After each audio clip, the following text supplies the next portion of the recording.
I was just thinking earlier on about the wonderful messages and the music we get here at the Center and how inspiring it is. Especially last week, I was here to hear Mike Robbins' message, and if you were here, wasn't that wonderful? Yeah.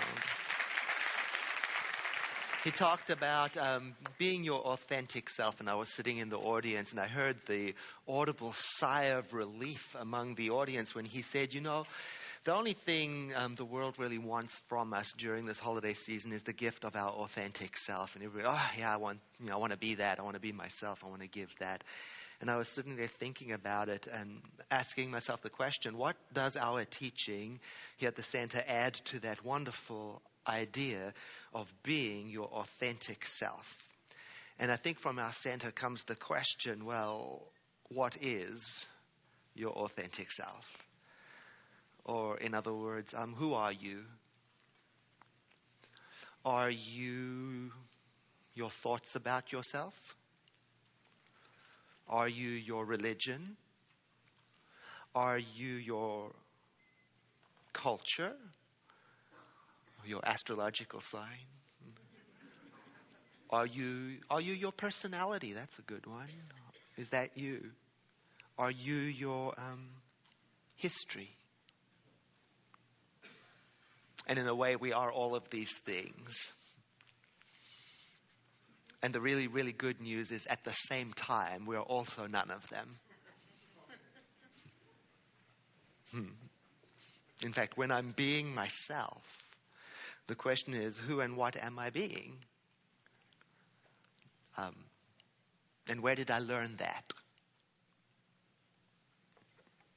And what was there before I learned how to be myself? Before I took that all on. I was speaking to a friend of mine from Latin America, and he was telling me all about his culture. And now that he's lived and worked in the United States for 20 years, when he goes back home, which he's about to do for the holiday season, he says it's like stepping back into a dream he once had.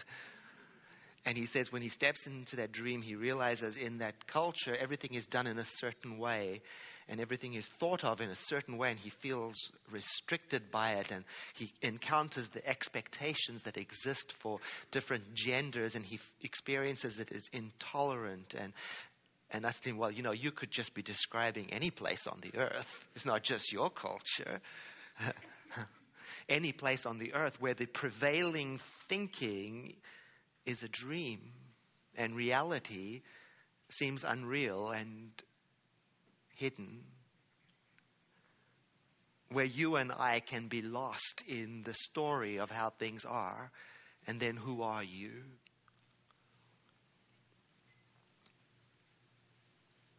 The first time I traveled abroad, left my home and encountered different worlds, was the first time I realized that my thinking wasn't my thinking, that it was a product of my culture, that I had never met myself. I was talking to another friend of mine who has these very rigid routines for first thing in the morning. And he was laughing at himself because he recognized that he's so wrapped up in doing it just so that his happiness and peace of mind depends on it going a certain way. And I said to him, well, in a way, you could be talking about any one of us. Any one of us who has started to believe that things have to be a certain way. Any one of us who identify so much with our habits and what we do, then if I don't have such and such, it means this. If I don't do such and such, it means this. And then very soon it becomes, I am what I do. Then I can easily take the step into thinking, well, I'm a minister. I'm a doctor. I'm a plumber. I'm a mother. And that's who I am. And you can tell how important that is to us by the way we ask each other, so what do you do for a living? Because then I know who you are.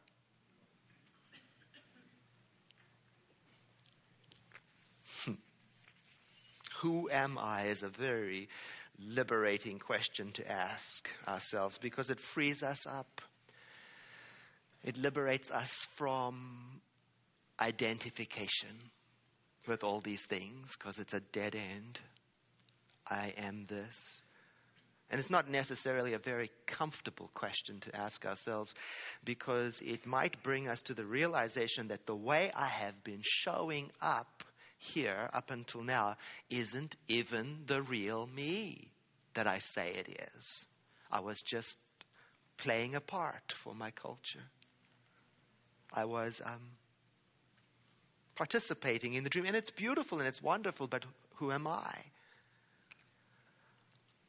And there's a certain amount of comfort in not asking the question, who am I, And I think that's sometimes why it shows up in me as, well, this is who I am. It's just the way I am.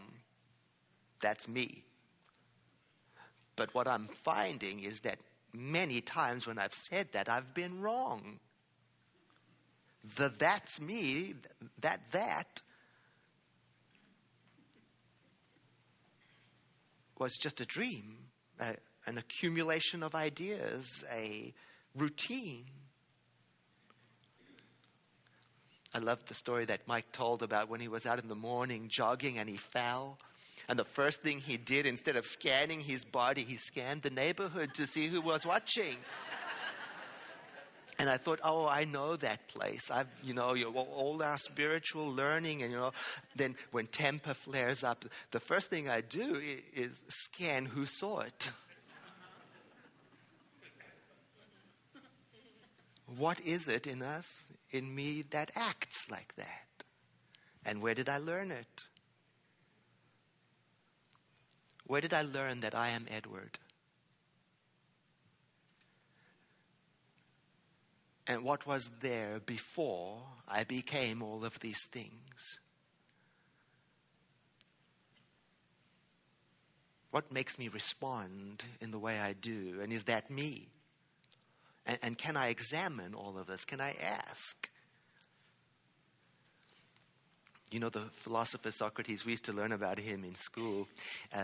He was put on trial for heresy, you probably know, because he encouraged his students to question the dream, to ask about accepted solid beliefs and to evaluate them to see, are they valid? And at his trial, he said the famous line, "The unexamined life is not worth living."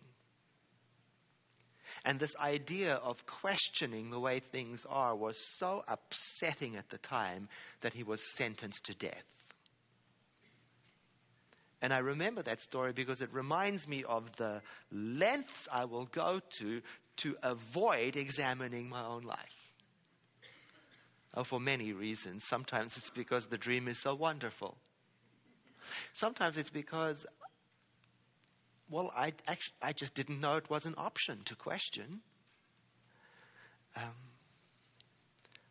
And sometimes it's because it's just more convenient to turn a blind eye and not see what's there.